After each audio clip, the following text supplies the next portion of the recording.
Hello, America. Welcome to the Junto Podcast, where we promote the practical applications of critical thinking and bold creativity. I am your host, Edgar Mills. Thanks for joining us.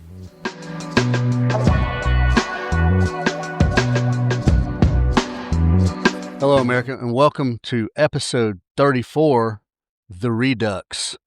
Yep, this is a redo on the original podcast of episode 34.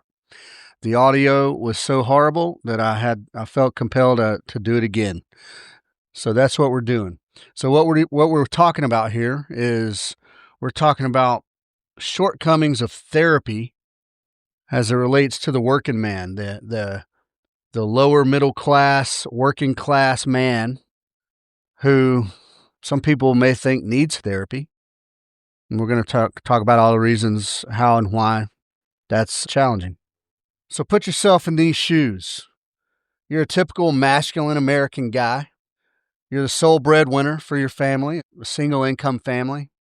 You grind every day at whatever blue collar job you have in order to keep your lights on, pay your medical emergencies. You keep your potentially piece of crap 15, 20-year-old car on the road. You got chronic back pain, knee pain, ankle pain from years of manual labor and friggin' years of stacked up unaddressed injuries. And right now, your current idea of success is just paying the bills before late fees hit and that all your kids have shoes that fit. Some people call you angry or disconnected. Some of the church moms, most likely in a much higher tax bracket, they pull your wife to the side and tell her that your husband should really consider getting counseling or therapy. What are your thoughts on that? Huh? What are your thoughts on that? So this all started with an article I read, and it was just a little short article, a social media thing, and I can't even vouch for the scientific validity of it all. But how it read was a corrections officer with 30 years of experience made an observation on the ex-cons, right? The guys who got out of prison. And his observation was that there were some who were able to get out of prison and drive on and within 5 years achieve a level of success and even a little bit of wealth once they got out. And what he noted was that they shared, from his point of view, that they shared one key sort of commonality. And that was that they rejected therapy and all this trauma processing and all this mental wellness, all these mental wellness programs and stuff that you get in prison. And those guys simply rejected it. They suppressed their pain and their past and their traumas of their circumstances, and they laser focused on taking action, making progress, and getting success. And that's what they did. Now, that was a very few. In contrast, what he noticed was that the inmates who were getting out eventually, they did engage in all this counseling and all these programs. And he noticed that the majority of them who did engage in that, they stayed poor and they were not able to move forward and achieve success. They went right back to the ghetto. They lived in the same lifestyle. And even further, they kind of sometimes would, based on that therapy, kind of develop a victim mentality. And that just stifled their progress. And what he observed directly challenges what sort of current doctrine or dogma in the psychology field that says that it's toxic to suppress your past traumas. And what this corrections officer observed is that, and the opposite was true, that it fueled achievement. and that the excessive emotional processing became a crutch for these guys and almost addictive, right? Once you're in the victim class, once you think you're a victim, and then you start getting treatment based on being a victim, then it's addictive. And so that crutch that you're using now becomes a barrier, an obstacle for you to actually grow, emotionally or psychologically or whatever. So that passage contrasted the two opposite and incompatible approaches, where the traditional thinking is that you have to heal before you can proceed forward, before you can succeed. You have to address these traumas and heal these traumas before you can move forward. And then there's the age-old masculine manly man technique of bury your trauma behind a wall of friggin' indestructible stone and then just move forward with relentless and unstoppable drive to achieve whatever it is you're trying to achieve. Is that healthy? Maybe not. Do you got to be a tough guy to do that? Maybe. I don't know. Everything I'm going to talk about here. So look, take note, and I'm going to disclaim now. I am uneducated.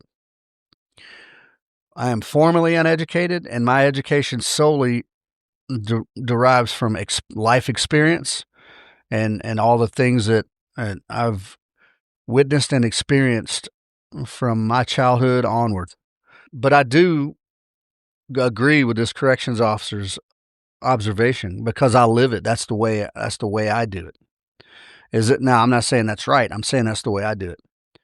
You can acknowledge the past trauma, and you can even continue to feel sharp, deep pain from it. But you don't have to dwell in it, and you don't have to relive it over and over and over, session after session after session with a therapist to try to gain some kind of imaginary healing or some kind of imaginary peace that may or may not sustain, that may or may not be rock solid. So I quote Willie Nelson, "I've got a long list of real good reasons for all the things I've done. I've got a picture in the back of my mind of what I've lost and what I've won. I've survived every situation knowing when to freeze and when to run. And I know just what I'd change if I went back in time somehow, but there's nothing I can do about it now." What's the point of that? You cannot change the past, folks. You can manipulate the way you think about it, the way you feel about it, the way it affects your behavior. You can manipulate all that, but there's not a damn thing you can do to change the past.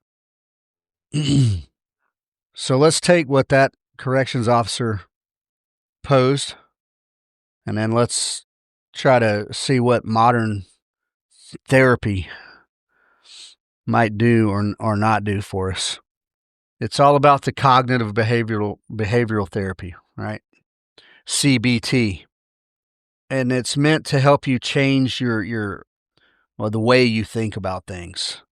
Not obviously not change the past, but the way you think about it and the way it affects your behavior and the way it makes you feel. We're going to be talking about feels here a lot. And essentially it's meant to rewire your brain and so that the traumas don't control you or your behavior.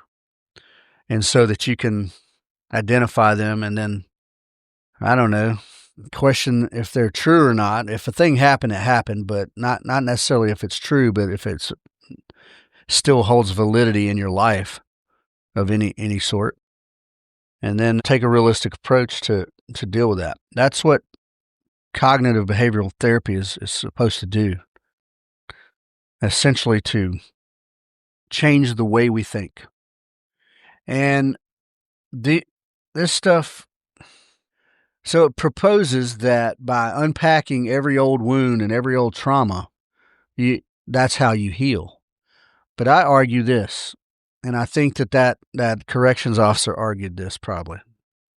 You can get in this and get into this cycle kind of being addicted to therapy. You can get in this endless cycle of, well, reflection. Now, I'm not saying reflection's bad. On the contrary, reflection is very good.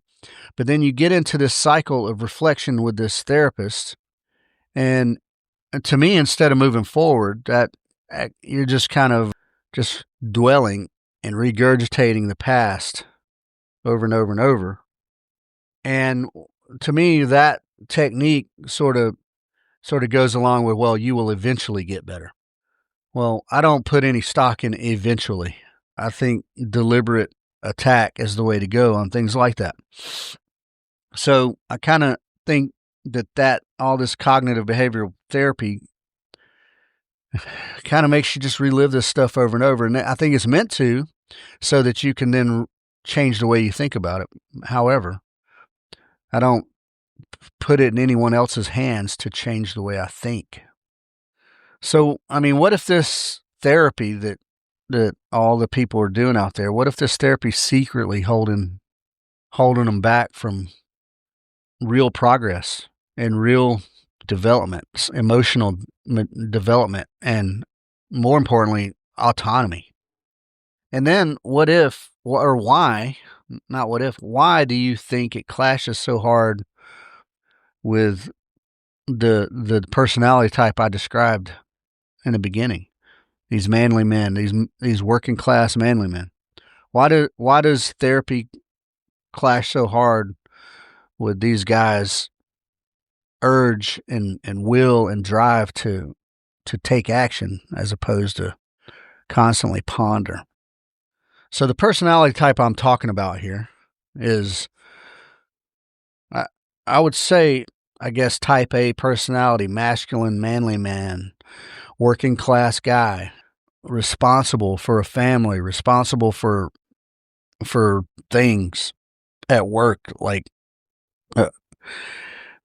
who might embody some traits, some like maybe stoic, action-oriented type ethos. Guys that have make it happen sort of mentality, extroverted thinking process. They think through things with logic and practicality. Get the job done. And they don't spend countless hours in introspection, right? They look at a problem, do a quick analysis on the best way to solve a problem, and then move forward. This personality type I'm talking about, that's who we're contrasting here with this therapy. And that puts me in the mind of a General Patton quote, that a good plan violently executed now is better than a perfect plan executed next week. And that's not to say that we are impatient or rushed. That's to say that we are decisive, these types of men. And I think I'm kind of like one of those types, maybe even toxic a little bit. Solve the problem, move forward. Solve the problem, move forward. Now, if you're a health professional and you're listening, mental health professional, and you're thinking, you're probably listening to this right now going, man, this guy needs therapy. Maybe I do. So how does this stuff clash with this personality type? This stuff that pushes you to process your trauma, and I'm doing that with finger quotes, rehashing memories, rehashing old traumas and things like that. A friend of mine who is a therapist, and so I'm not meaning to poo-poo on his profession, I'm just saying it affects different people differently.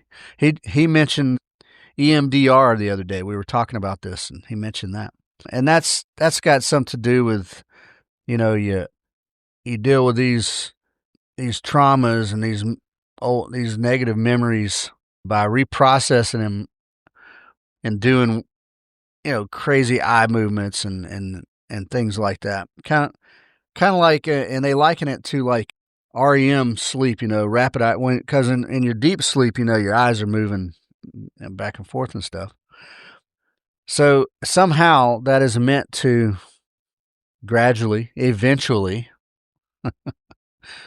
learn to control your feelings by confronting them and reducing, minimizing your sort of anxiety and all this stuff over these past things.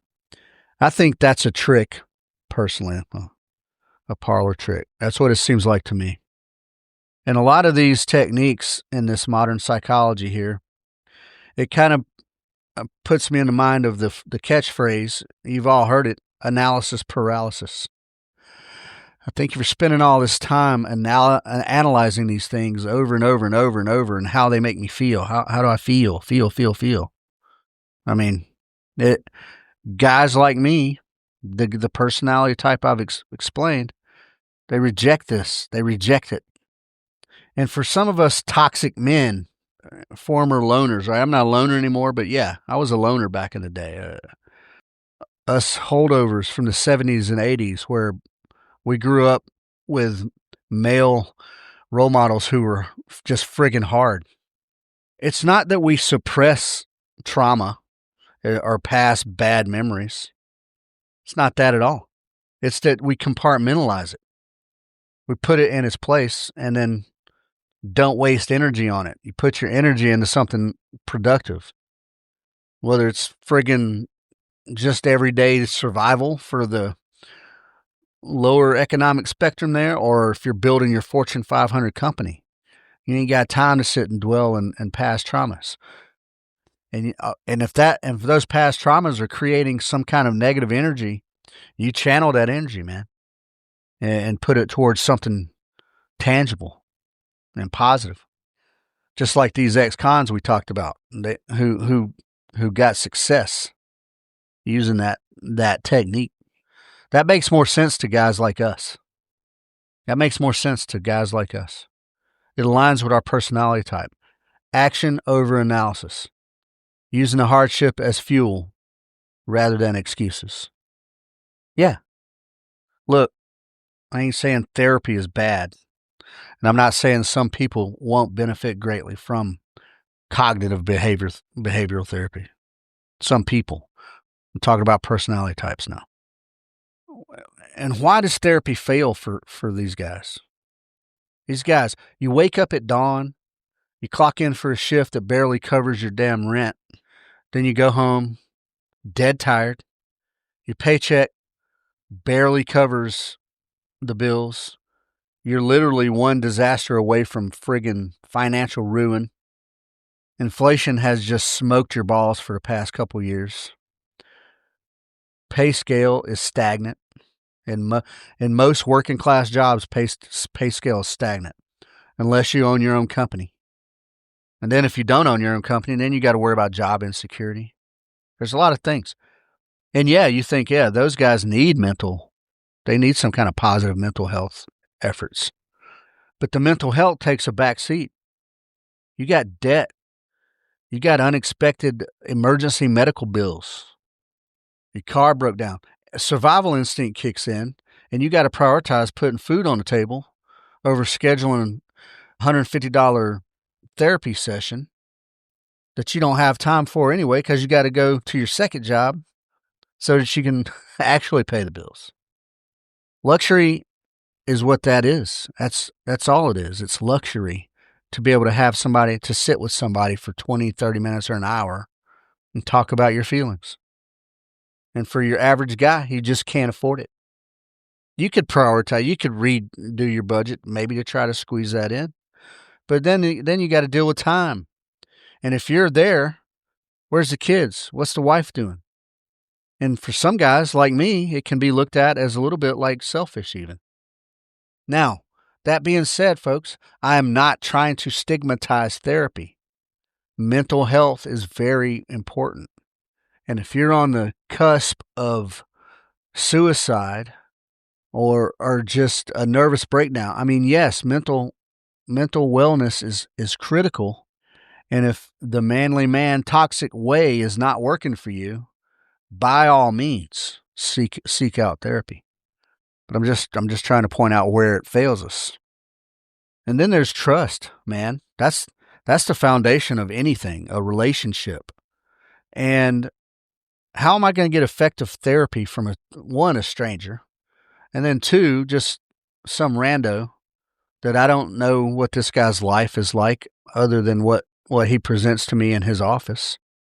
He might be a great human, man. He might but he also might be a child molester. There's just so many things going on. You don't know what's going on with this human. So how can you put blind trust in him? Not only how can you, I mean, why would you?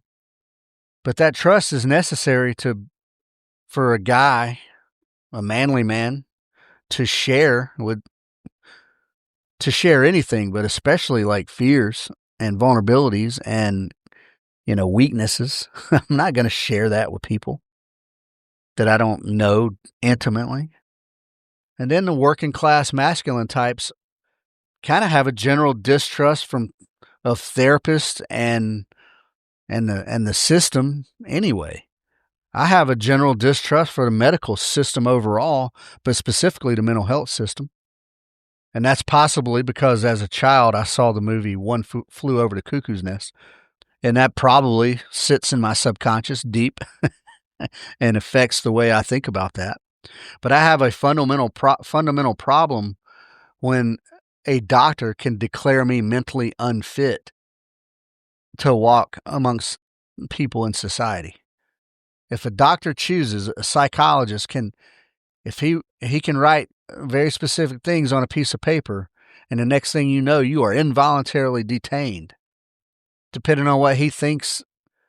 So if he don't know you intimately, is it possible that even a highly educated therapist can misconstrue or misinterpret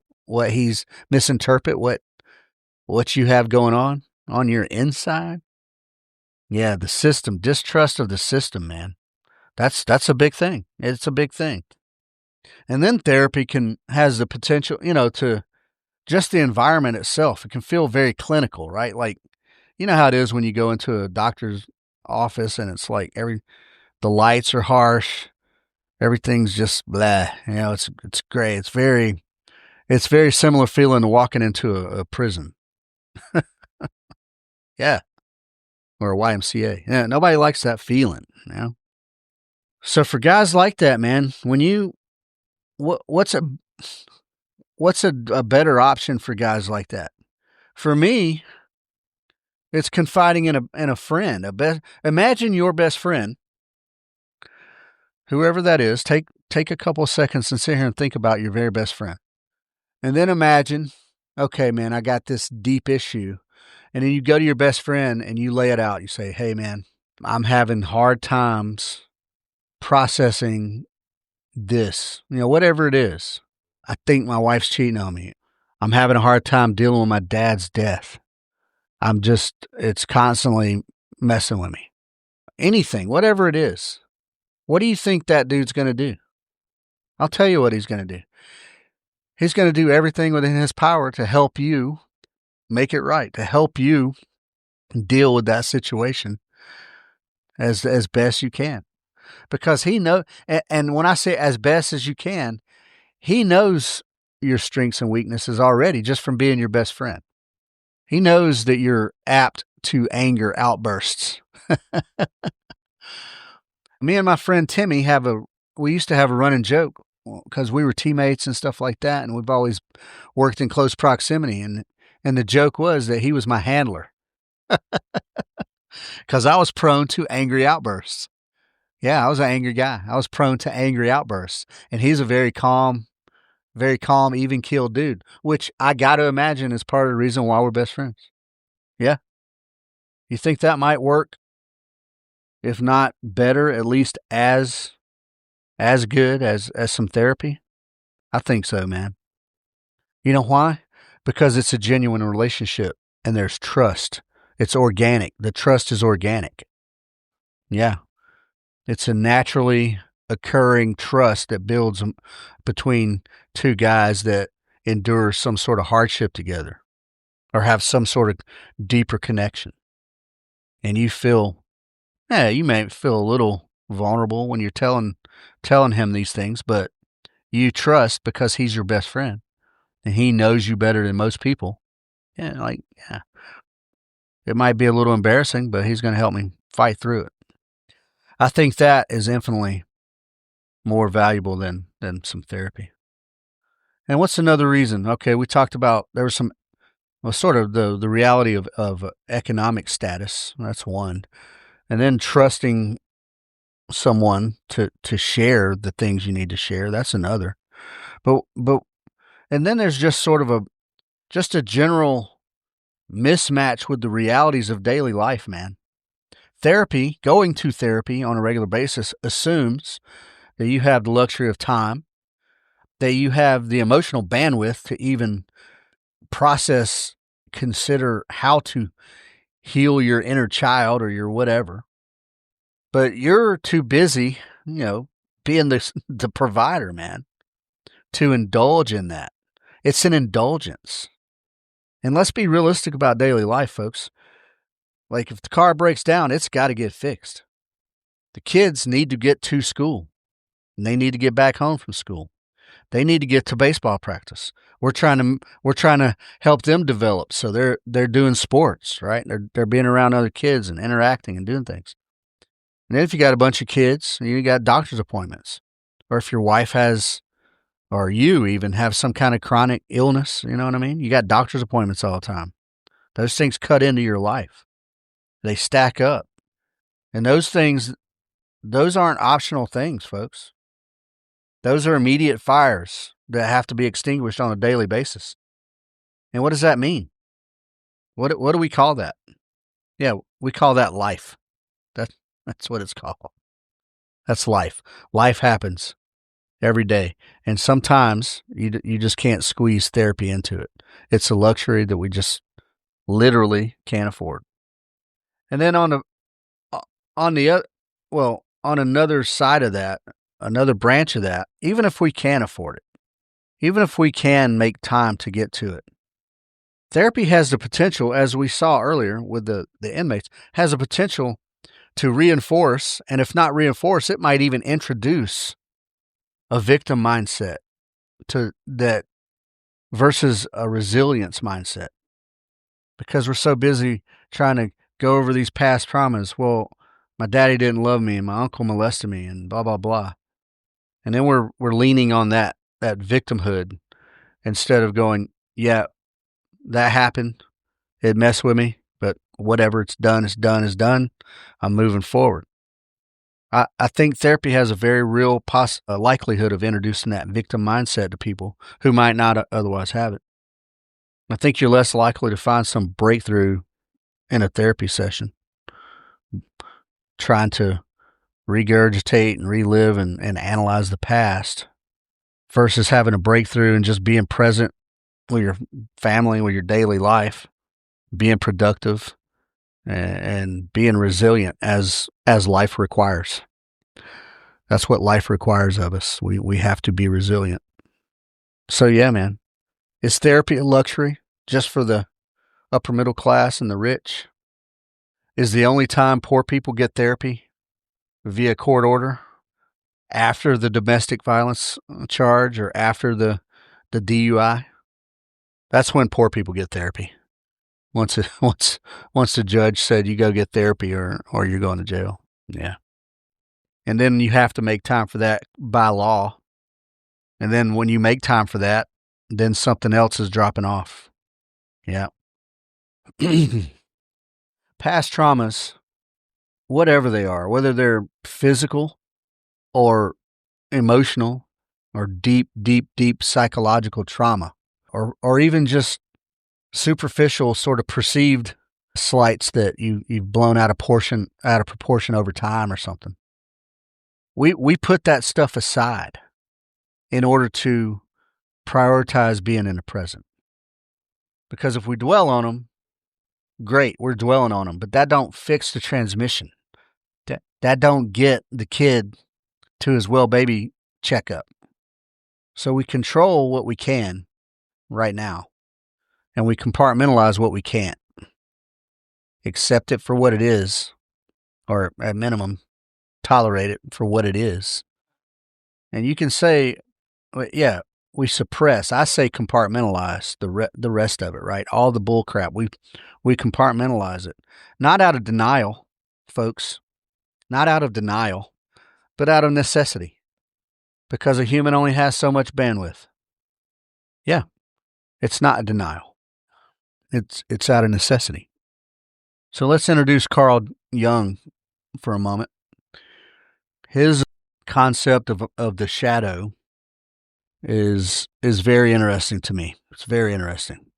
And the shadow, everybody has one. It's our unconscious, subconscious, that parts of our personality that houses all the suppressed, repressed, compartmentalized, or otherwise rejected aspects of ourselves, of our psyche, of our personality, to include our primitive base instincts and our negative emotions and our weaknesses and vulnerabilities and desires and impulses, all that stuff that we don't want to consciously identify with, the things that we know are bad. We shove them into that shadow. And we call this our dark side, right? That's what people call it these days. Our shadow is a blind spot for us consciously. It's a cognitive blind spot. And it subconsciously influences the way we behave. Subconsciously, right? We don't know that. Oftentimes we don't know that it's having that influence that it's having. And it can overwhelm our conscious actions when we're all stressed out or angry or indecisive or have some deep angst about something. And then on the deeper end of that dark side can manifest itself through projection onto others, which is very bad, right? And it can creep into our sleep even. There's different reasons for insomnia, but sometimes you just lay there in bed just pondering all the bad stuff in your life. Yeah. And it creeps into our sleep. And then we have we lay in bed with these worrisome thoughts, these negative what ifs. And then we do go to sleep for a few hours.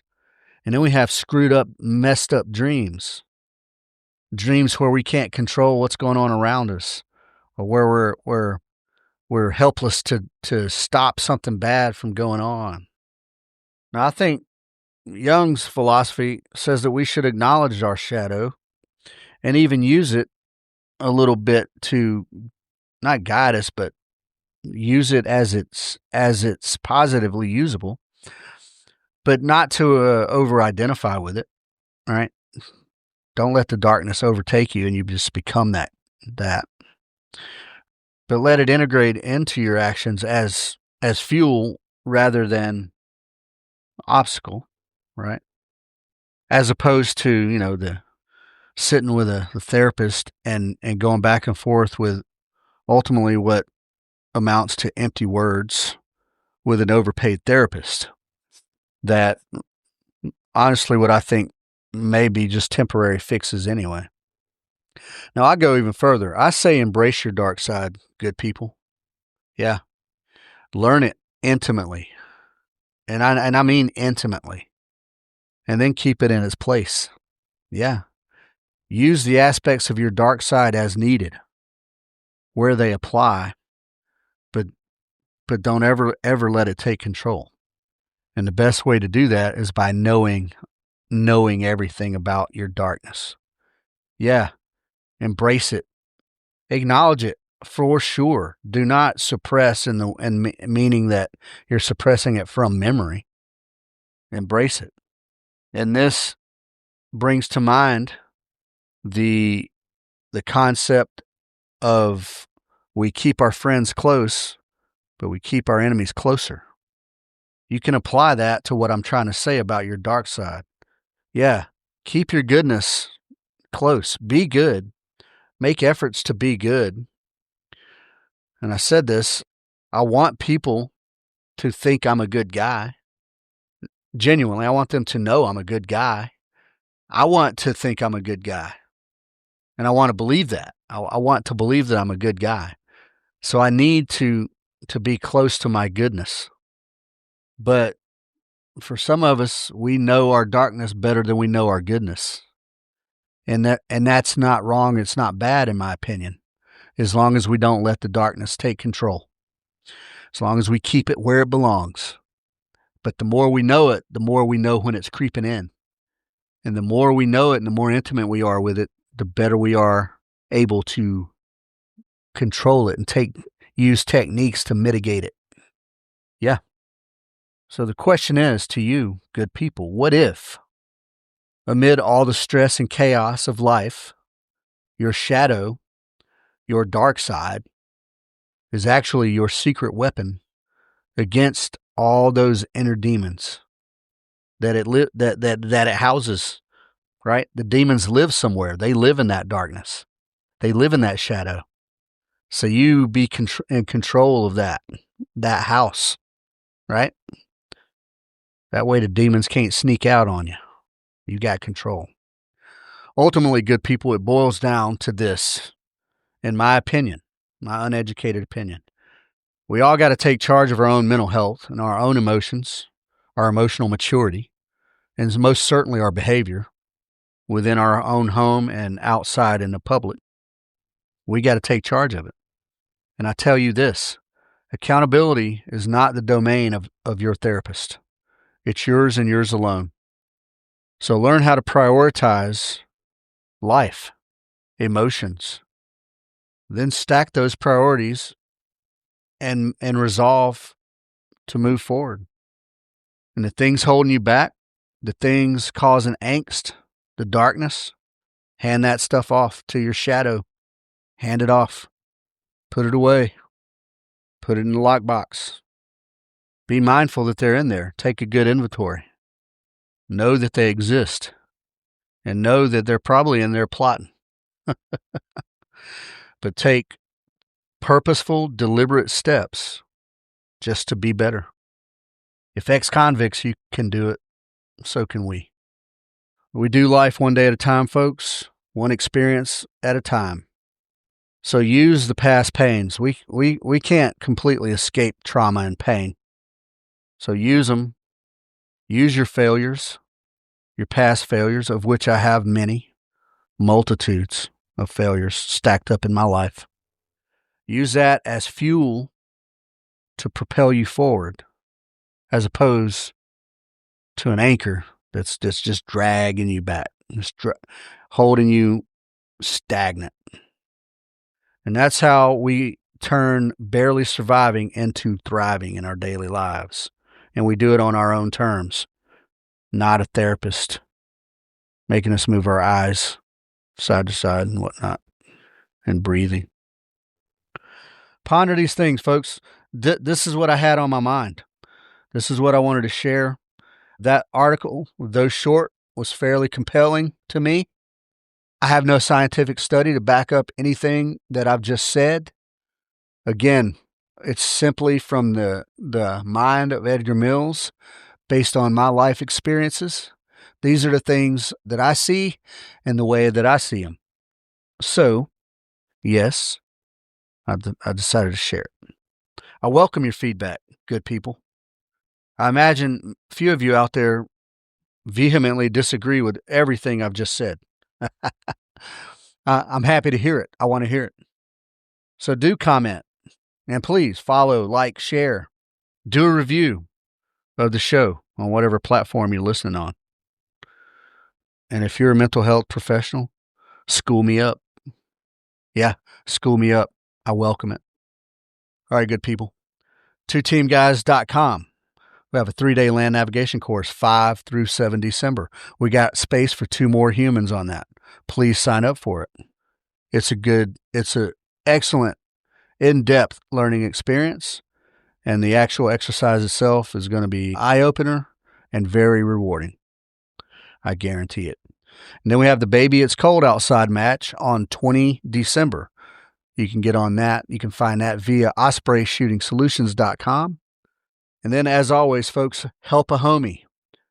I plan to do help a homie indefinitely. My longer-term plans for that is to make it into a nonprofit organization and a legitimate nonprofit where all the proceeds go to the people who need it, not to pay an exorbitant salary to the program director or pay a lease on some elaborate, swanky office. Yeah, integrity, above board, So that's going to happen. It's getting a slow start, folks. It's getting a slow start, but I think it's going to be a good thing. So if you feel so compelled, go to givesendgo.com/help-a-homie-fund. Other than that, folks, thank you so much for listening. I appreciate it. This has been the Redux of episode 34. I hope this one comes out way better, and I hope you get something out of it. I appreciate you guys, and I love you guys. Take care.